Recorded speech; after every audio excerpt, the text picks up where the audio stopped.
Welcome to Monday Morning at Embark Education, a learner-centered middle school in Denver, Colorado. Here, we start each week with learners designing their own weekly and daily schedules. Curious to know how we design and maintain this structure? Stay tuned for concrete tools and resources to help your learners design their own schedules too.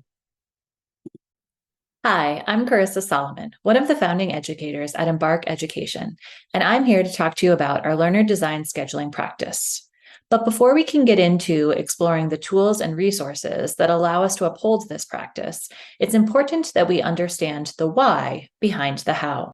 Whenever designing a structure, whether large or small, at Embark Education, we start from our mindset of radical trust. For us, radical trust means identifying the group of people in any given situation or relationship that have traditionally lacked power and returning as much control to their hands as possible. In an educational setting, it seems pretty clear that the folks that have lacked power are the learners themselves. Therefore, when we began designing our scheduling practices, we started from a place of returning as much control to our learners as possible over their daily and weekly schedules. In order to accomplish this, each Monday, we provide two resources to our learners. The first is a list of waterfall instructions that help them understand what their educators believe are their learning priorities for the week. The second is a complete calendar in Google Calendars full of invites to a variety of educational opportunities within 1 week. Now, this calendar may seem overwhelming at first, but we've developed a code that allows learners to quickly navigate through and understand what they do and do not need to attend. First, any event that's marked with an M stands for mandatory. These indicate invitations that learners must accept. Second, any invite marked with a C indicates that it is a choice event. This means there are multiple instances of this event throughout the week, and that learners can choose which one of those multiple instances makes most sense in their calendar. Finally, any invitations marked with an O are entirely optional for learners. These are often support sessions or office hours, and learners can decide whether or not attending those sessions would best support their learning needs. To best understand these practices, let's join two Embark learners, Maura, an 8th grader, and Hazel, a 7th grader, as they design their schedules for this week. Hey, Maura, when you receive your calendar invites on a Monday morning, what's the first thing that you do? When I look at my calendar, the first thing I look at is my mandatory meetings. So something like scheduling an advisory, which happens on Monday morning, is mandatory. Now, I've already gone through and accepted all of the mandatory things, but anything with an M is mandatory, and I have mandatory things all afternoon, which sometimes makes me sad, but on Mondays it's good. So on later days in the week, Maura, when you're not in mandatory sessions all the time, how do you know what you need to be doing? There are two things that I do during my free time.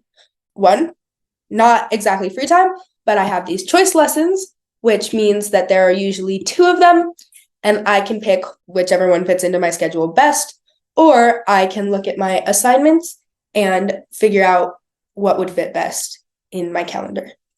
Awesome. Hazel, now that you've scheduled your events for the week, what do you do with your white space or free time?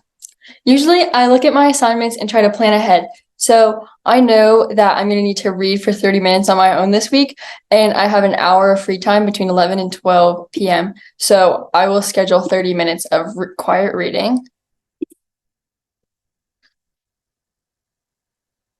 And then I also know that later in the week I'll have to fill out my reading reflection, so I can also schedule that in. Let's see. On Thursday, I have an hour of free time from 10 to 11.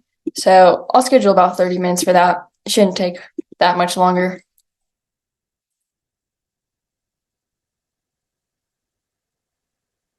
And then let's see, I have a lot of free space on Tuesday, so I can schedule some math IXL, everyone's favorite. That's 30 minutes. And while I'm at it, I have to do reading too. So I'll do another 30 minutes right after that, just to get it all done in one time. Awesome, Hazel. That sounds like a lot of work that you're going to be accomplishing this week. What do you do if you need a break, if you need your brain to engage in something else for a little while? Usually I would schedule some time to play a board game with some friends. So let's see. On Friday, I know that I'll have most of my work done, so I can schedule like an hour of board games. And I can do that in the morning just as like a fun little time. And I can invite my friends to this. Who should I invite? I think your friend Laura might want to join you. Mora wants to join me. Let's add Mora, and we can add Natalia. And of course, if anyone else wants to join, they can join. And we'll send a thing to them. So now we have scheduled time to take a bit of a break. Love it. I mean, since we've got you on camera, Hazel, what's your favorite board game to play here at Embark? Uno. Maura, is there anything about Embark scheduling that you wish to share with other middle school educators? Scheduling is all about agency, and I feel like a big part of scheduling, especially at Embark, is I have the freedom to construct the days the way I want to.